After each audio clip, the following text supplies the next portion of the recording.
This is the single-seat, pure electric MG EXE 181, a car with a coefficient of drag of 0.181, hence the name. Yes, from the same company that brings you the MG ZS, is a car that looks like it would shear through the atmosphere like a particularly well-thrown dart. This might look like a Gran Turismo Vision refugee, but this is a car that's actually inspired by cars from MG's past, very racy cars, albeit from a long way in the past because MG is now Chinese owned and has very little direct connection to the Morris garages whose initials now sit on the nose. Still, it looks cool, but do you want to know what inspired it? Of course you do.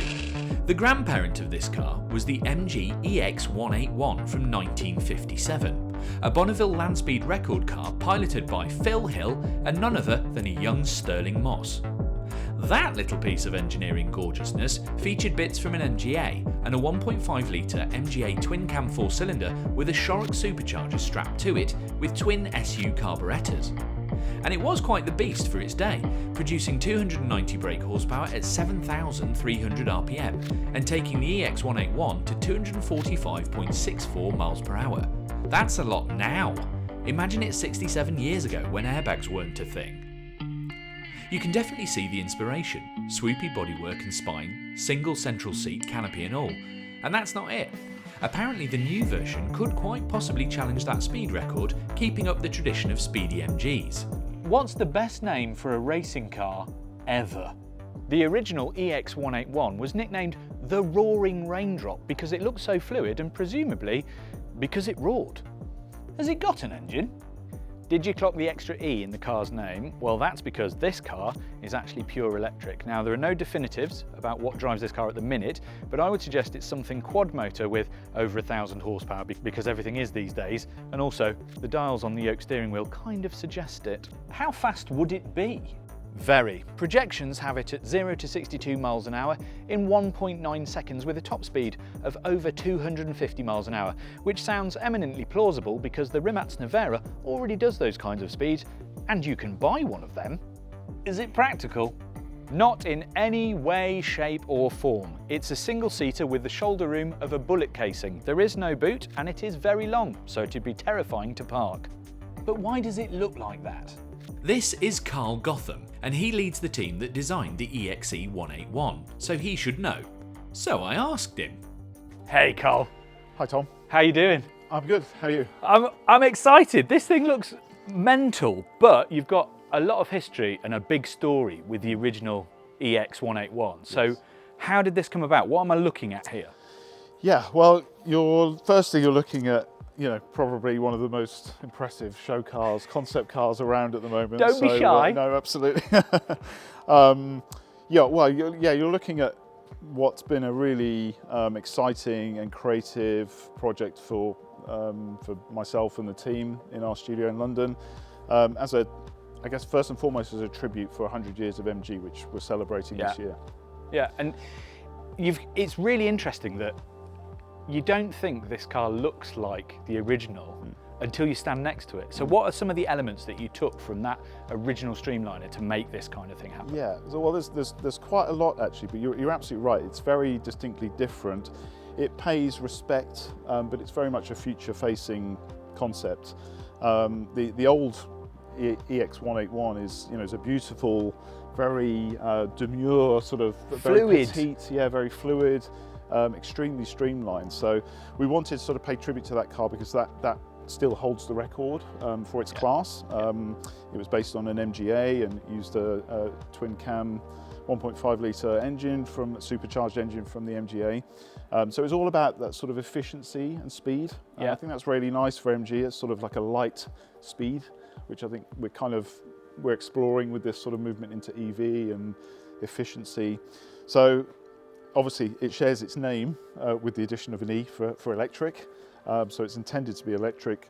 The 181 also pays tribute to the original car, but we've worked hard with the aerodynamics team to give this car a drag coefficient of 0.181, which is extremely aggressive, but that's what gives it this extremely sort of low and slippery profile. So we wanted to not make it just a concept car from a let's say, a sketch point of view Yeah. to reality. We wanted to make it something that actually had a purpose, and there was some learning through that process as well. Talk me through it nose to tail. So we've obviously got quite a very low front end, but Yeah. why transparent? Is this just because transparent front ends are cool? Well, I mean, essentially what we wanted to do is have this single piece on the nose, like the original car. So the original car had this sort of flip forward, clamshell nose, and we wanted to sort of replicate the same thing. If you look at the original car, it's got this sort of perspex lens around. bubble, It's yeah. pretty much just slightly bigger than Stirling Moss's helmet. So really, very compact, but it was very, I guess, very engaging for Stirling Moss and Phil Hill. We wanted to sort of replicate that in a very modern sense. So yeah, creating this single piece canopy, which was certainly a challenge from a production point of view for the show car. But yeah, it really gives it the kind of very distinct sort of front half, let's say the business end, and then you've got this really elegant body And the coming. spine straight Yeah, down the middle. If you're absolutely, standing here, you can really see the length of it Yeah. stretching all the way back. And we've got this single seat, so it's again sort of a tribute to the original car in that respect. So it's all about straight line, efficient speed. That's obviously the spine and the lighting elements to enhance that sort of user experience of being in the car and pointing in a straight line. So this is a concept car and it's a bit of fantasy design, Yeah. but a lot of it in terms of the design and the aerodynamics is real, isn't it? It is, yeah, absolutely. I mean, this started life as a sketch, an idea. We were looking at, let's say, I mean, obviously we're never not looking at opportunities to do cool things. So, but with a brand with such a great history and it's growing so rapidly at the moment, and we were 100 years this year, I think this 100 years point has been on our radar, certainly been on my radar for quite a few years. Actually started life with the Cyberster, to be honest. We wanted to make sure we had an open top sports car in production for 100 years. So we've ticked that box, and now we're sort of exploring more of the storytelling. I think this is a bit more of it's a little bit of a birthday cake in a sense to the world of MG. But what's the point of doing a concept car? Yeah, I mean, I think there's lots of reasons for doing things like this. They're quite difficult projects to sort of convince everybody to do, obviously, but I think there's, let's say, the first, from a creative sense, the chance for everybody in the studio to exercise their creative muscles. Yeah. Is really important. When we're also working on production work and we're doing concept work, hopefully what we're doing here allows that sort of exploration of new ideas and new forms and maybe some new language or signature that then we can potentially utilise elsewhere and stretch what we're doing with the production work a little bit further as well. So does it actually end up informing things down the line, It absolutely- even in narrowest ways? Yeah, absolutely. Yeah, I mean, it depends on how. Obviously, this is an extreme, Yeah. example, but for sure there should be some signatures and things that we're kind of exploring, which elasticize the scope of what we can do with the brand. This is about exploration of the opportunity and the potential of, the MG brand, and absolutely, I think 100%.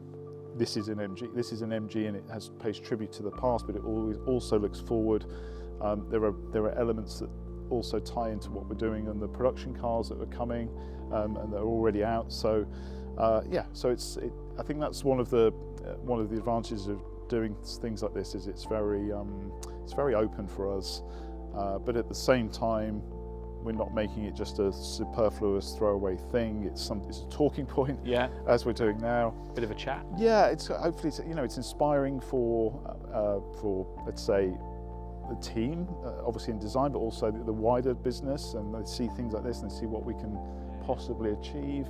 Also, a younger generation of, let's say, budding car enthusiasts that maybe are looking for something to be excited about. This is a great example. It certainly was for me when I was growing up. These were the things that were really Got you going.